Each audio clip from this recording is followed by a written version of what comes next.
मुख्यमंत्री एकनाथ शिंदेंच्या उपस्थितीत शिवसेनेचे मंत्री आणि आमदारांसोबत वर्षा बंगल्यावर बैठक संपन्न झाली। या बैठकीत शिवसेना मंत्री आणि आमदारांनी शिवसेनेचे हक्काचे काही मतदारसंघ मित्र पक्षाला सोडल्यामुळे नाराजी व्यक्त करण्यात आली। आपण युती धर्म प्रामाणिकपणे पाळतोय, पण आपले मित्र पक्ष युती धर्म प्रामाणिकपणे पाळतायत का, असा सवाल सुद्धा विचारण्यात आला। या संदर्भात अग्रेसिव्ह आहे सर्व आमदार असं कळतं। सर्व आम्ही ज्या जागा ज्या बद्दलचे आग्रह आहोत त्यात नाशिक आहे, प्रामुख्याने संभाजीनगर आहे, ठाणे आहे, पालघर आहे आणि आणखीन एक दोन जागा ज्या आहेत कोकणातली जागा आहे सिंधुदुर्ग, ती ज्या जागावर आजही आम्ही आग्रही आहोत। यावरचा तोडगा मला वाटतं आज किंवा उद्यापर्यंत निघेल।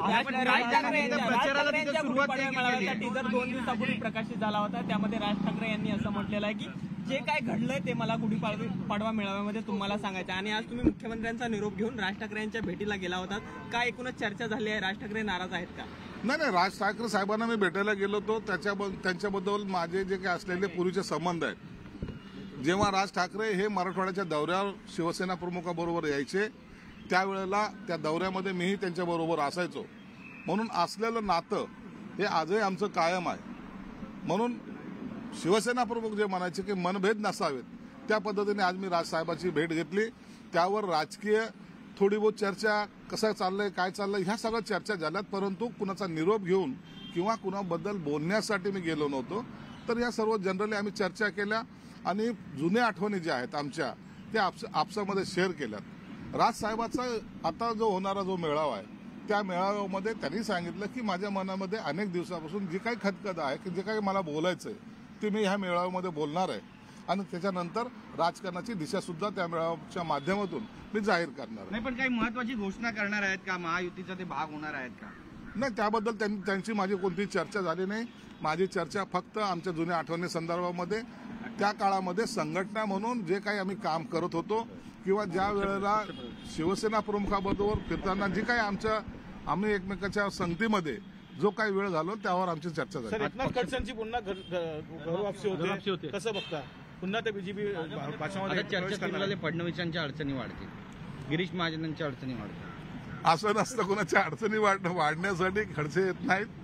तर कदाचित खडसेंना याची सुद्धा जाणीव झाली असेल की आपला पक्ष हा आपला आहे आणि म्हणून ते कदाचित पुन्हा घरवापसी त्यांची होत असेल। आता भाजपने त्यांचं कसं स्वागत करायचं हा त्यांचा पक्षाचा अंतर्गत प्रश्न आहे, परंतु महाराष्ट्राच्या हितासाठी किंवा शिवसेना भाजप युतीसाठी ते जर आले तर त्याच्यामुळे एक फायदाच होणार आहे।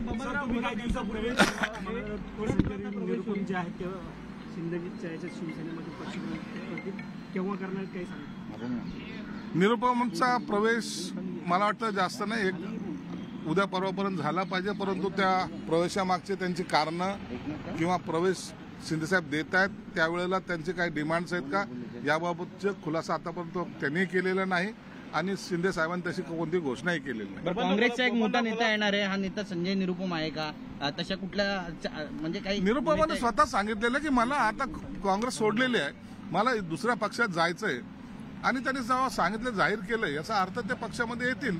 आता ते शिवसेनेत येतील, भाजपमध्ये येतील की आणखी कोणत्या पक्षात जातील या संदर्भात सगळं स्पष्टीकरण मला वाटतं उद्यापर्यंत त्यांचं येऊन जाईल। काँग्रेसचा मोठा नेता आणि इतर काही नेते सुद्धा संपर्कात आहेत, इतर आमदार आहेत भरपूर आहेत, उबाठा गटाचे आमदार आहेत, त्यांचाही पक्ष प्रवेश मला वाटतं 2-4 दिवसामध्ये होऊन जाईल। ह्या सर्व बाबीच्या या घटना ज्या आहेत या तातडीने आता एकामागून एक या 8 दिवसामध्ये तुम्हाला पाहायला मिळेल। काँग्रेसचे नेते विश्वजित कदम यांनी आज संजय राऊत यांच्याबद्दल बोलताना एक वक्तव्य केलेलं आहे की जनावराला सुद्धा माहित आहे की सांगलीची जागा ही काँग्रेसची आहे, कसं पाहता? महाविकास आघाडीमध्ये कुठेतरी